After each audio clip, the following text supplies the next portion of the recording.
MPSC राज्यसेवा पूर्व परीक्षेमध्ये science जो पार्ट आहे किंवा ज्याला विज्ञान म्हणतो आपण जनरल सायन्स, तर त्यामध्ये विशेष करून फिजिक्सचा जो पार्ट आहे, फिजिक्सवर जे क्वेश्चन्स विचारले जातात त्या क्वेश्चन्सबद्दल, ते प्रश्न कशा प्रकारचे असतात, त्या क्वेश्चनला आपण कसं कॅटेगराईज करू शकतो, कुठल्या कुठल्या टाईपचे क्वेश्चन्स असतात आणि त्या फिजिक्सचा पर्टिक्युलरली अभ्यास कसा करायला पाहिजे, यासाठी मी हा व्हिडिओ बनवलेला आहे. तर ऑन अन ॲव्हरेज तुम्हाला सगळ्यांना माहिती असेल की सायन्समध्ये जवळपास 20 क्वेश्चन विचारले जातात. तर त्यापैकी जवळपास 6 ते 7 ऑन अन ॲव्हरेज क्वेश्चन्स फिजिक्सवर असतात. पर्टिक्युलरली स्टॅटिक पार्ट जो आहे फिजिक्सचा, स्टॅटिक म्हणजे जो पुस्तकातून जो की फिक्स असतो. काही क्वेश्चन्स करंटवर पण असतात, पण त्याचं प्रमाण बरंचसं कमी आहे. आणि आत्ता विशेषतः रिसेंटली काही पेपर जर पाहिलं तर त्यामध्ये न्यूमरिकल्स प्रॉब्लेम्सचं प्रमाण खूप वाढलेलं आहे, हे पण तुम्हाला लक्षात आलं असेल. तर आपण आता तर फिजिक्सचे 6 ते 7 क्वेश्चन हा ऑन अन ॲव्हरेज आकडा आहे. जे कधी 5 पण असू शकतात, कधी 7-8 सुद्धा असू शकतात. सो ऑन अन ॲव्हरेज 6 ते 7 प्रश्न विचारले जाऊ शकतात. तर 7 ऑन अन ॲव्हरेज जर 7 आपण कन्सिडर केलं तर 14 मार्कासाठीचा हा पोर्शन आहे. आणि सो तुम्ही हा QR कोड स्कॅन करू शकता. ह्या QR कोड त्याच्यावर एक लिंक आहे जी तुम्हाला एका गुगल डॉक्युमेंटवर घेऊन जाईल. तिथे मी 2010 ते 2021चे मध्ये फिजिक्सवर विचारलेले जे क्वेश्चन्स आहेत ते कंपाईल करून ठेवलेले. आता अजून एक गोष्ट सांगायची अशी की जनरली फिजिक्स आणि केमिस्ट्री ह्यांच्यामध्ये काही एरियाज असे जे कॉमन आहेत. म्हणजे तो क्वेश्चन तुम्ही फिजिक्समध्ये सुद्धा कन्सिडर करू शकता किंवा तो केमिस्ट्रीमध्ये सुद्धा कन्सिडर करू शकता. त्यामुळे असे पण काही क्वेश्चन्स या डॉक्युमेंट्समध्ये आलेले असतील. विशेषतः ॲटॉमिक फिजिक्सचा जो पार्ट आहे की त्यामध्ये काही भाग फिजिक्समध्ये आपण त्याला फिजिक्ससुद्धा म्हणू शकतो किंवा केमिस्ट्रीसुद्धा म्हणू शकतो.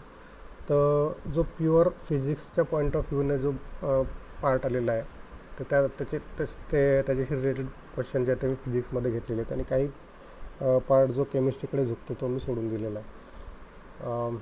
सो या लिंकवर तुम्हाला 2010 ते 2021मधले क्वेश्चन्स दिसून येतील. मला जसं वाटलं तसं त्याप्रमाणे मी त्या प्रश्नांचं वेगळ्या टाईप्समध्ये वर्गीकरण, कॅटेगरायझेशन केलेलं आहे. हे काही एक्झॉस्टिव्ह नाही आहे. याच्या व्यतिरिक्तसुद्धा बरेचसे वेगळ्या कॅटेगरीज असू शकतात प्रश्नांच्या. पण हे मला जे 2010 ते 21चे क्वेश्चन जे मी पाहिले ते क्वेश्चन मी या प्रकारांमध्ये कॅटेगराईज केलेले आहेत. काही क्वेश्चन तुम्हाला याच्या एकापेक्षा जास्त कॅटेगरीमध्ये असलेले आढळून येतील. तर सगळ्यात पहिल्या टाईपचा जो क्वेश्चन आहे तो सायंटिस्ट किंवा जे वैज्ञानिक किंवा जे संशोधक आहेत त्यांच्याशी रिलेटेड क्वेश्चन्स असू शकतो. म्हणजे एखाद्या पर्टिक्युलर फिजिकल फेनॉमेना म्हणा किंवा एखाद्या पर्टिक्युलर फिजिकल क्वांटिटीचा शोध कुणी लावला, कधी लावला, टाईमलाईन विचारली जाऊ शकते. सो हा दुसरा जो आहे तो डिस्कवरी किंवा इन्व्हेन्शन, तर शोध लावण्याची तारीख किंवा वर्ष. तिसरा क्वेश्चन लाँग फॉर्मवर असू शकतो. आपण हे क्वेश्चन पाहणारच आहोत. चौथा क्वेश्चन एखादी टिपिकल तुम्हाला एखादी व्हॅल्यू जाऊ शकते, जसं की ॲटमॉस्फेरिक प्रेशर, समुद्रसपाटीवरचा दाब किती असतो. कंपॅरिझन किंवा ऑर्डरिंग विचारलं जाऊ शकतं. म्हणजे 2-3 एखादी क्वांटिटी दिली असेल किंवा 2-3 क्वांटिटीज दिल्या असतील तर त्यांचं सगळ्यात कमी ते सगळ्यात जास्त असा क्रम किंवा सगळ्यात जास्त ते मोठी ते सगळ्यात छोटी असा क्रम लावा म्हणून असे प्रश्न विचारले जाऊ शकतील.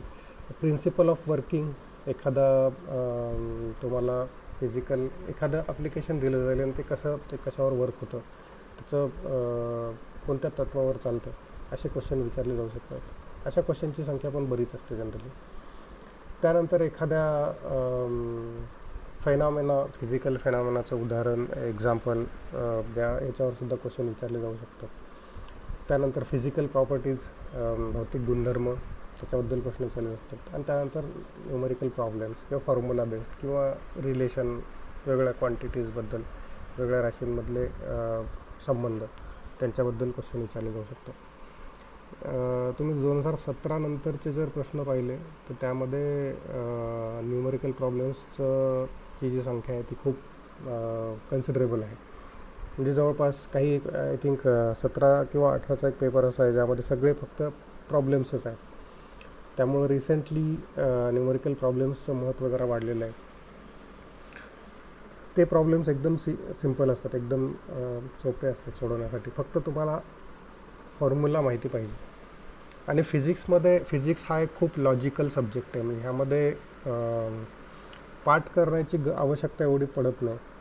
तुम्ही जर 1-2 वेळेस एखादा प्रॉब्लेम सॉल्व करून पाहिला तर तुम्हाला तो सहज समजून जातो आणि तो तुमच्या आपण ज्याला मसल मेमरी म्हणतो, मसल मेमरीमध्ये तो कायमचा हे होऊन जातो, फिट होऊन जातो. तर आपण काही उदाहरणं पाहूया. ठीक आहे, जसं की सायंटिस्ट किंवा रिसर्च रिलेटेड जे क्वेश्चन्स आहेत. तर हा क्वेश्चन आहे, what are the laws of revolution of planet around the sun are called, है ना. तर ते लॉजला काय म्हणतात, म्हणजे ते कुणी शोधलेले आहे, तर त्यांना केपलर्स लॉज म्हणतात. तर हा 2010मध्ये आलेला प्रश्न आहे. त्यानंतर whose theory brought in transition from classical physics to modern physics, म्हणजे क्लासिकल टू मॉडर्न फिजिक्समध्ये ट्रान्झिशन होण्यासाठी कुणाची थेरी कारणीभूत ठरली. तर हा 2012मध्ये विचारलेला प्रश्न आहे. पण त्यानंतर असे क्वेश्चन फार रेअरली, म्हणजे जवळपास नाहीच आहेत. पण तरीही अशा प्रश्नांची तयारी करून ठेवणं आवश्यक. त्यानंतर कोणत्या वर्षी एखादी डिस्कवरी किंवा एखादं इन्व्हेन्शन झालं त्यावर पण क्वेश्चन असू शकतो. जसं की कुठल्या शतकामध्ये, की in which century sir Isaac Newton put forth his 3 laws of motion, म्हणजे न्यूटनने त्याचे 3 गतिविषयक जे नियम आहेत ते कोणत्या शतकामध्ये मांडले. तर आपल्याला न्यूटनचा जर कालावधी माहिती असेल तर ते शतक आपण सांगू शकतो. तर हा पण 2012मध्ये आलेला प्रश्न आहे.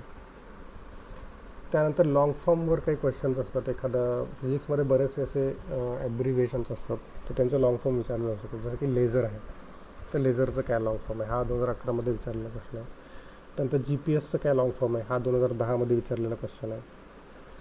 त्यानंतर हा असे क्वेश्चन आले नाही, पण यांची शक्यता नाकारता येत नाही. त्यानंतर काही टिपिकल व्हॅल्यूज एखाद्या फिजिकल क्वांटिटीच्या किंवा भौतिक राशांच्या काही टिपिकल व्हॅल्यूज किंवा त्यांचं कंपॅरिझन किंवा त्यांचं ऑर्डरिंग याच्यावर प्रश्न विचारले जाऊ शकतात. जसं की 2010मध्ये विचारला प्रश्न आहे, turn on voltage of silicon PN junction diode, हा इलेक्ट्रॉनिक्सचा पार्ट आहे सेमीकंडक्टरचा. तर त्याबद्दल हा विचारला क्वेश्चन. म्हणजे ही एक फिक्स व्हॅल्यू असते, ते टर्न ऑन व्होल्टेज जे असते ते फिक्स व्हॅल्यू असते आणि ती आपल्याला माहिती पाहिजे. सो हे बरेचसे प्रश्न फॅक्च्युअल असतात. म्हणजे फिजिक्स हा विषय जवळपास बराच फॅक्च्युअल आहे, पण थोडंसं गेसवर्क पण चालतं. आता अशा केसमध्ये तुम्ही गेसवर्क नाही करू शकत. कुठे गेसवर्क करू शकता ते मी सांगतो नंतर. त्यानंतर from the following state the value of loudness, okay, where a person can tolerate exposure without any damage to hearing, म्हणजे किती डेसिबल साऊंड असायला पाहिजे जेणेकरून जो आपण सहन करू शकतो. हा पण 2011ला विचारलेला क्वेश्चन आहे. तो हा टिपिकल व्हॅल्यू आहे ही, सो ही माहितीच पाहिजे. त्यानंतर हा एक क्वेश्चन आहे, which of the following describes the Jio stationery orbit correctly, म्हणजे आपल्याला माहिती पाहिजे की जिओ स्टेशनरी ऑर्बिट किती हाईटवर असते आणि त्या ऑर्बिटचा ऑर्बिटल पिरियड किती असतो. तर हे टिपिकल व्हॅल्यूज आहेत. याच्यापैकी एक माहिती असलं तरी चालतं. 2 क्वांटिटीज दिलेल्या आहेत, तर एक माहिती असलं तरी चालतं ह्या पर्टिक्युलर क्वेश्चनसाठी. हा 18मध्ये विचारलेला क्वेश्चन, म्हणजे अशा प्रश्नांचा ट्रेंड अजूनही आहे असं आपण समजू शकतो. त्यानंतर हा एक क्वेश्चन आहे. आता हा क्वेश्चन म्हणजे असं होऊ शकतं की हा क्वेश्चन केमिस्ट्रीमध्ये सुद्धा आपण याला कन्सिडर करू शकतो. तर काही 4 मेटलची नावं दिलेली आहेत आणि आपल्याला त्यांना इन्क्रीजिंग डेन्सिटीच्या इन्क्रीजिंग ऑर्डरमध्ये अरेंज करायचं, त्यांच्या घनतेच्या इन्क्रीजिंग ऑर्डरमध्ये आपलं अरेंज करायला सांगितलेलं आहे. तर त्यामध्ये आपल्याला त्यांची घनता सगळ्यात जास्त किंवा सगळ्यात जास्त आणि सगळ्यात कमी कुठल्या मेटलची डेन्सिटी आहे हे माहिती पाहिजे. तर आपण हा क्वेश्चन सॉल्व करू शकतो. हा 2013मध्ये विचारलेला प्रश्न आहे. त्यानंतर युनिट्स, डायमेन्शन, मल्टिप्लाइंग फॅक्टर ह्यांच्यावर सुद्धा क्वेश्चन येतात.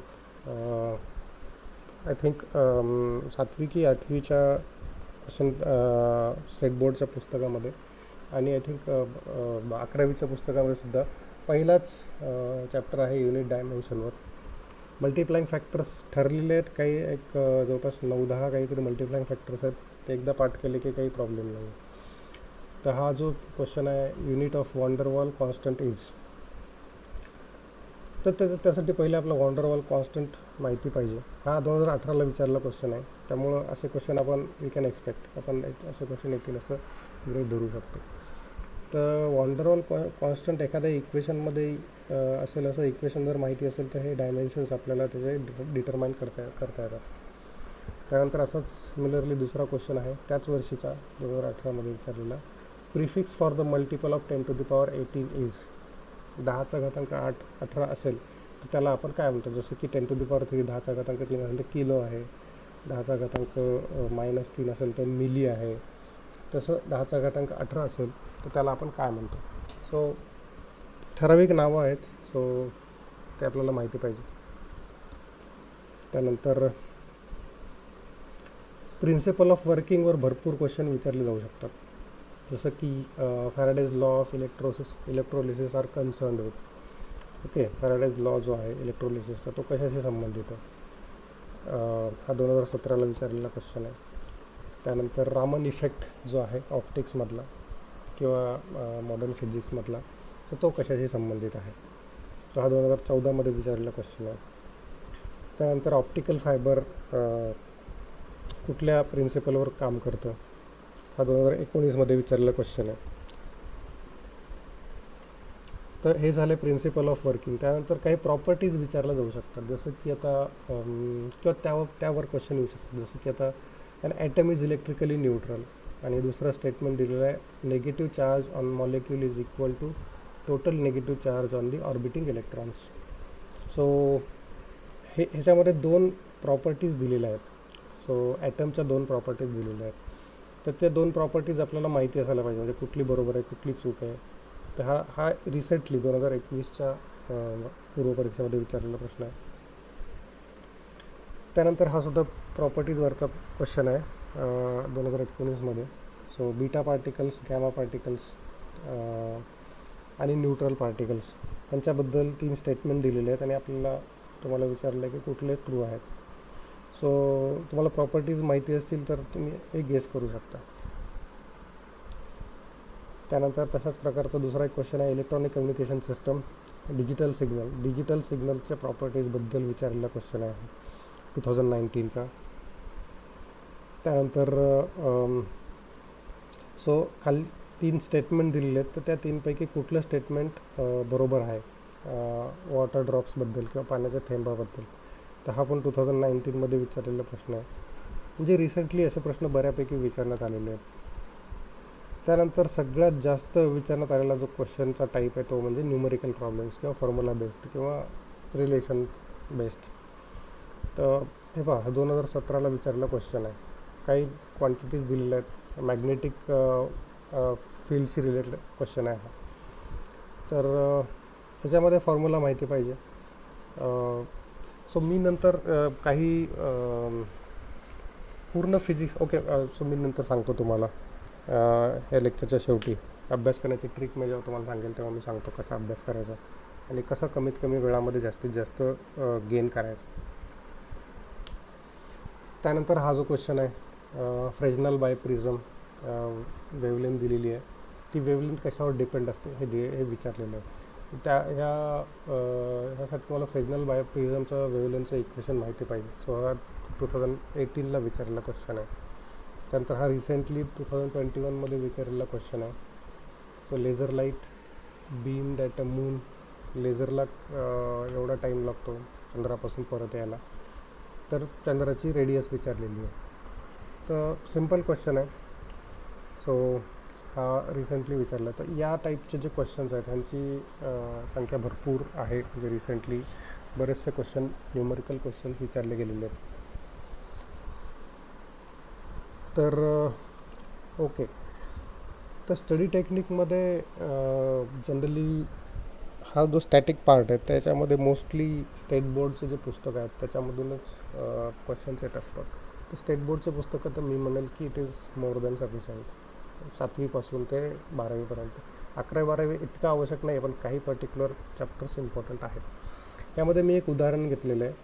आता फॉर एक्झाम्पल जर तुम्ही फिजिक्सला आपण पूर्ण फिजिक्सला आपण काही पर्टिक्युलर पार्ट्समध्ये डिवाईड करू शकतो. जसं की फिजिक्सला आपण मेकॅनिक्सशी रिलेटेड चॅप्टर्स किंवा इलेक्ट्रिसिटी अँड मॅग्नेटिझमशी रिलेटेड चॅप्टर्स किंवा हीटशी रिलेटेड चॅप्टर्स किंवा साऊंडशी रिलेटेड चॅप्टर्स असं आपण त्याला कॅटेगराईज करू शकतो.